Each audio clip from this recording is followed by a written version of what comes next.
আসসালামু আলাইকুম। আমি আব্বাসউদ্দিন বাবু। আপনাদের কাছে একটু ছোট্ট ভিডিও এবং ছোট্ট অনুরোধ নিয়ে এসেছি।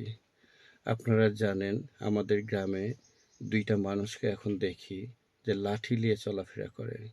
তো এরাকে দেখে এসছি, নাম বলছি না, নাম বলে ছোট করে দেখছি না। তো একজন মাছ ব্যবসায়িক ছিল, আর একজন হচ্ছে কাঠমিস্ত্রি ছিল।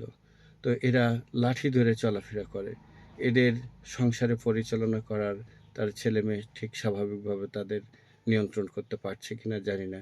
তবে এরা বাজারে ঘুরে, রাস্তায় ঘুরছে। তো এদেরকে দেখে আমার খুব মায়া হয়।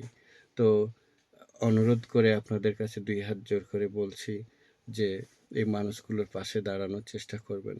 অর্থ আজ আছে, কাল নাই। সব মানুষের থাকবে না।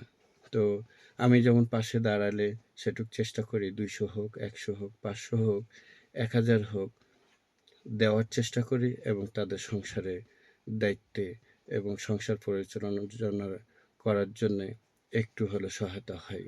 তো আপনারাও অনুরোধ রইল, আপনারাও এই মানুষগুলোর পাশে যদি কাছে দেখা হয় তো ২০০ হোক, ১০০ হোক, ৫০০ হোক এদেরকে দেওয়ার চেষ্টা করবেন। এদের সংসারটা পরিচালনা সঠিকভাবে হবে।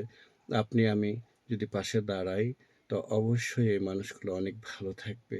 তো আমার অনুরোধটুকু আপনারা নিবেন এবং অবশ্যই বুঝতে পারছেন যে আমি নাম না বলেও হয়তো চিনতে পারবেন। আপনাদের সামনে যাবে, আপনাদের পাশে থাকবে। ওরাও হয়তো ভাই আমাদের। ওরাও একসময় ভালো ছিল। তো আমরা অনুরোধ, পাশে দাঁড়াই না, দাঁড়াই, নিশ্চিত দাঁড়াবো। তো ধন্যবাদ সবাইকে। ভালো থাকবেন। আসসালামু আলাইকুম।